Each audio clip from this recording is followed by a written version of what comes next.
as the Qantas crew deliver them to your city. That's right, flying commercial. That's 7 News' understanding and Sunrise's understanding is that plane there, the QF94, that 787 Dreamliner, is containing Harry and Meghan in seats 3E and 3F, I'm reliably told, up the front of the plane. So you can see it just making touchdown now as it makes its way, that 16-hour flight from LA. So Harry and Meghan up the front, so hopefully well rested. So you just watched that. A full news segment. Cameras zoomed in, voices steady, analysis flowing like something major is unfolding in real time. Except what we're looking at is a plane. Not confirmed visuals of Prince Harry, not footage of Meghan, Duchess of Sussex, stepping out, greeting anyone, doing anything remotely newsworthy. Just an aircraft. And somehow, that's enough to trigger live coverage. But here's the part that really sticks. They weren't just filming a plane. They were discussing timing, positioning, even hinting at where Harry and Meghan might be seated. Seat numbers? On live television? How does that information even get to that point where it becomes casual morning discussion? Because now we're not talking about spotting a plane landing. That starts to feel like tracking, like access to details that shouldn't be entertainment. And yet, nobody pauses. Nobody questions it. It's just packaged, polished, and delivered like it's completely normal. Meanwhile, in the same universe, the same media ecosystem will tell you Harry and Meghan don't need additional security, that they're exaggerating risks, that they should just live quietly as private citizens. Private citizens whose flight details and possible seat locations are being discussed on national television? Right. At some point, the contradictions stop being subtle and start looking ridiculous. Because what you just saw isn't casual interest, it's not harmless curiosity, it's a level of attention that crosses into intrusion, dressed up as reporting. And that's just the beginning. Because this wasn't one isolated moment, this was coordinated coverage, multiple outlets, including major Australian programs like Sunrise and commentary tied to Sky News Australia, positioning themselves at the airport before arrival. Cameras ready, live updates rolling. Before Harry and Meghan were even seen. That's not reaction, that's anticipation turned into performance. You don't deploy that kind of effort for people you think nobody cares about. Media doesn't work like that. Airtime is valuable. Crews cost money. Live coverage is deliberate. So when outlets invest this much energy into filming a plane and speculating about who might be inside, they're telling you something very clearly, even if they refuse to say it outright. The interest is still there. The attention is still there. The demand is still there. And yet, at the same time, we're constantly told they're irrelevant. Irrelevant doesn't look like this. Irrelevance is silence. It's absence. It's being ignored. This is the opposite of that. This is cameras ready before arrival, voices narrating movement, speculation filling airtime. This is attention at a level most public figures will never experience. So, which is it? Because you can't claim someone doesn't matter while building entire segments around their movements. That's not how reality works. And the more this happens, the harder it becomes to take that narrative seriously. But let's get back to the part that actually matters beyond the media circus. Because while all of this is happening, there's something bigger being ignored. Security. Because when you broadcast someone's movements in real time, when you create anticipation before they even appear, when you turn their arrival into a public spectacle, you're not just reporting, you're shaping the environment. You're drawing attention. You're creating conditions that are unpredictable. Crowds form, interest spikes, movement becomes harder to control. And that's exactly where risk lives. Yet despite all of this, there are still arguments being pushed that Harry and Meghan do not require enhanced security, that they're asking for too much, that the concerns are overblown. Overblown? We just watched a live segment discussing where they might be sitting on a plane. There is nothing low risk about that level of exposure. Because attention isn't neutral. It builds on itself. It attracts more attention. And when it reaches a certain level, it stops being manageable without proper protection. The uncomfortable truth is that the same media fueling this attention often refuses to acknowledge what comes with it. They want the access, they want the coverage, they want the spectacle. But when it comes to responsibility, suddenly it's quiet. And that silence says a lot. Because this isn't just about one airport or one broadcast. This is part of a pattern that keeps repeating.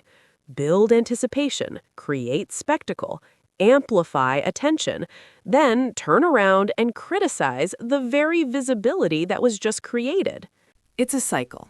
And Harry and Meghan are stuck in the middle of it. Not because they're forcing themselves into the spotlight, but because the spotlight keeps being pointed at them. Even when it makes no sense. Even when it contradicts everything being said about them. Even when it exposes the behavior of the people holding the cameras. And then there's the language. The word tour keeps getting thrown around like it's interchangeable with what's actually happening. It's not. A royal tour is structured, funded, and organized through official royal channels. It involves the institution, the system, the machinery behind the monarchy. That's not what this is. What Harry and Meghan are doing is independent, self-funded, self-directed, no palace involvement, no taxpayer backing, no institutional control.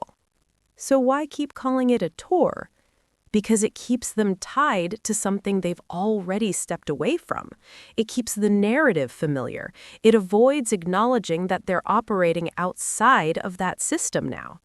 And for some outlets, that shift is uncomfortable. Because independence changes the story. It changes who holds control. It changes how they're covered. And instead of adapting, it's easier to relabel. But the reality doesn't change just because the wording does. And moments like this, where cameras are literally pointed at a plane and entire segments are built around speculation, make that reality impossible to ignore. This isn't normal coverage. It's obsession, carefully presented as journalism. Because normal coverage doesn't involve staking out airports for aircraft shots. Normal coverage doesn't include discussing possible seat numbers on live television. Normal coverage doesn't rely this heavily on speculation. This is fixation. And the irony is almost impressive, because the same outlets engaging in this behavior will turn around and criticize Harry and Meghan for being too visible. Too visible? They're not the ones setting up cameras at the airport. They're not the ones broadcasting their movements. They're not the ones turning a plane into breaking news. That's the media. They create the visibility and then complain about it. And at some point, that contradiction becomes impossible to ignore, because this isn't just about content, it's about how modern media operates.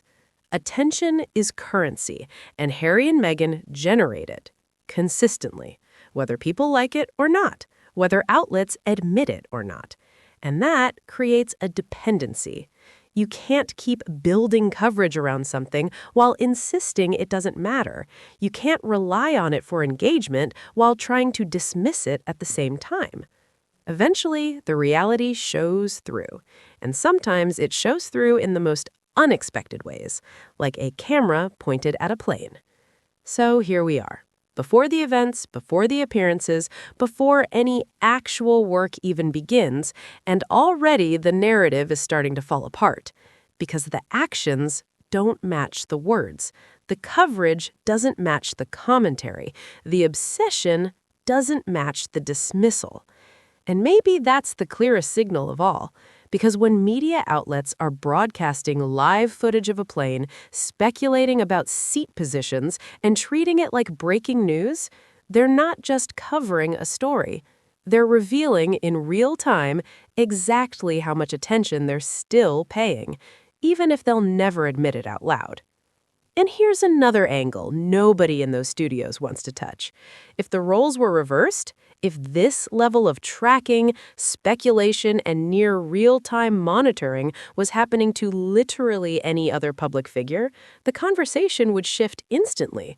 Words like invasive, unethical, and privacy concerns would start flying across panels. Experts would be invited in to discuss boundaries. But when it comes to Prince Harry and Meghan Sussex, that same behavior gets repackaged as curiosity, as entertainment, as just part of the job. The double standard isn't even subtle anymore. It's baked into the coverage. And the more obvious it becomes, the harder it is to take the outrage seriously when it's selectively applied. What's even more telling is how quickly speculation becomes treated as fact in these moments. A plane is identified, a timeline is guessed, a seating arrangement is hinted at, and suddenly the entire segment is built around what we think is happening. Not confirmed, not verified, just floated into the public space and repeated until it feels real. That's not just messy reporting, that actively shapes how audiences perceive the situation.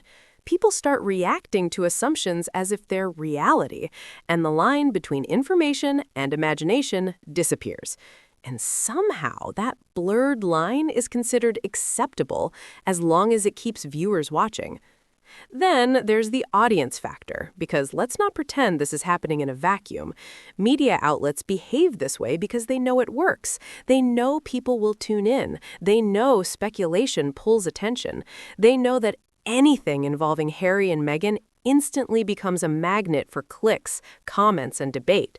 So what you're seeing isn't just obsession from the media, it's a feedback loop. Coverage fuels curiosity, curiosity fuels more coverage, and around it goes. And the wild part is, even the people who claim to be tired of hearing about them are often the same ones watching, engaging, and keeping the cycle alive. And maybe the most revealing part of all this is how little self-awareness there seems to be in the coverage itself. There's no moment where someone steps back and says, "Wait, are we doing too much?" No pause to question whether filming a plane and discussing seat positions might cross a line. It just continues, uninterrupted, as if this level of scrutiny is completely normal. But it's not normal. It's become normalized. And those are two very different things. Because once something like this becomes routine, it stops being questioned. And that's when it becomes even more concerning.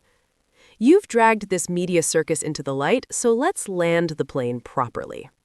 And at some point, all of this stops being surprising and just becomes revealing.